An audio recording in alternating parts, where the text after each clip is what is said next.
Jadi bahasa kasih itu adalah ungkapan cinta kita terhadap seseorang ataupun baik itu anak, baik itu orang tua gitu kan. Jadi gak cuma sama anak ya gitu. Semua mungkin sama pasangan kita juga, sama tim kalau kita misalkan sebagai pemimpin gitu. Itu ungkapan yang langsung dipraktikkan. Jadi gak cuma dikatakan gitu.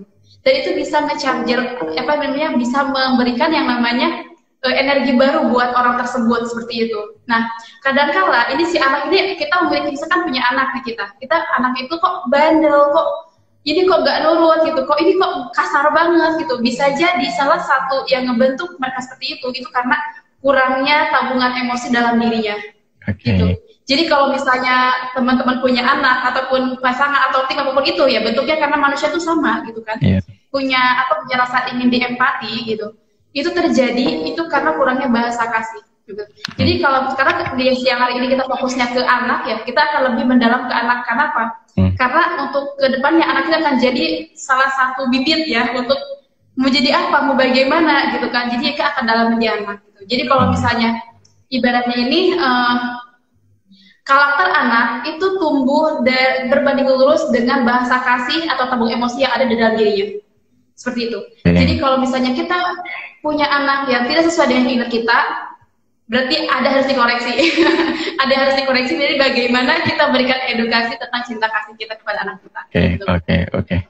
Jadi dan kalau sedikit menambahkan, barangkali mungkin ada pemahaman yang perlu diluruskan oleh kita semua bahwasanya kalau misalkan pas kondisi anak tidak dalam sesuai dengan keinginan kita atau katakanlah disebut malas dan sebagainya, sebetulnya bukan malasnya anak itu keseluruhan, tapi kebetulan waktu itu anak kita saat itu anak kita sedang malas. Jadi kita sebetulnya nggak boleh mengatakan kalau anak ini adalah pemalas karena dia hanya sesaat malasnya. Tapi kalau misalnya kita sudah cap untuk malas ya, nanti kasihan dia benar-benar jadi malas, nanti yang repot jadinya orang tuanya juga.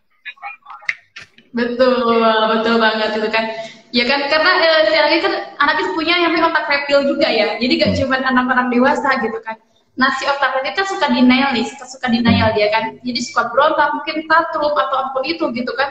Bisa marah-marah, bisa kasar gitu. Nah cara meredam itu dengan tabungan emosi ini, dengan cinta kasih ini gitu. Karena apa? Karena kalau bisa kita biarkan itu berbahaya buat kita sebagai orang tuanya, berbahaya juga apalagi untuk masa depan si anaknya itu. Sebenarnya nggak banyak kok mas. Jadi nggak begitu banyak gitu kak. Apa namanya? Dari sekian banyak tabungan emosi itu cuma 5 kok sebetulnya gitu. Apa saja itu? Kadang-kala betul, tapi kadang-kala orang tua tuh nggak ngerti atau bisa jadi emang nggak paham gitu kan, atau emang nggak senang belajar gitu. Itu yang kadang perlu ditanamin ke diri kita masing-masing gitu. Tabungan emosi yang kelima hal itu apa saja Kak Sisi?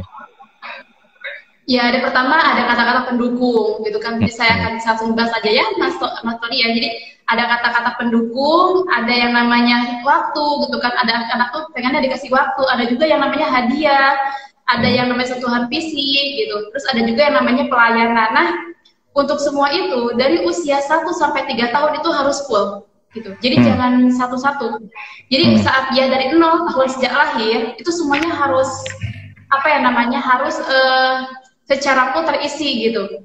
Jadi kalau misalkan saat dia lahir ya kita harus punya waktu untuk dia, kita harus bisa mengapresiasi gitu kan. Kita juga harus memberikan hadiah, kita juga harus bisa memberikan pelayanan gitu. Dan kita juga harus bisa memberikan yang namanya sentuhan fisik. Itu pasti semuanya dapat, cuman kadang-kala kita karena mungkin sibuk ya, apalagi mama papanya sibuk gitu kan kerja dirawat oleh babysitter gitu. Nah kadang-kala ini tidak terpenuhi gitu. Padahal yang ngebentuk karakter anak dia di usia 3 sampai ke sekarang gitu kan, itu tabungannya dari situ, dari 1 sampai 3 tahun pertama. Seperti itu Mas Tori. Oke.